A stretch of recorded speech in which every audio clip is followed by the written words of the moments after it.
that the color is changing and it is becoming into a very pretty Guys, shade. today we'll be starting off with the series called Jugaad of Makeup. So I'll be talking about few of the things that we all can do if we do not have some products, if we don't know how to do some technique, and mostly it'll be about if you do not have this product, how you can use something else which you might be having and making it to the best use.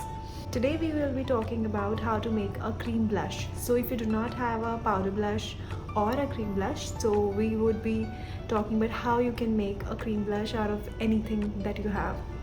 So I'm sure you all will be having a favorite lipstick of yours. Take any pink peaches shade that you like.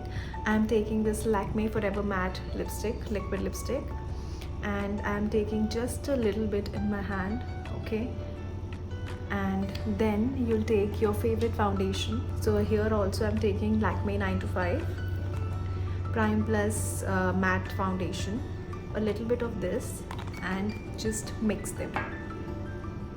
Once you start mixing, you'll see that the color is changing and it is becoming into a very pretty shade. Now you can just apply it here.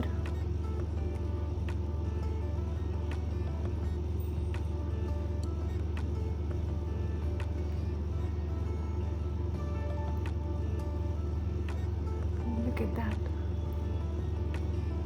I think I'm obsessed with blushes, which is why I have so many techniques, so many hacks for blushes. Look at this, guys. I think it is the most natural finish that you can get, and you don't even need a powder blush for it.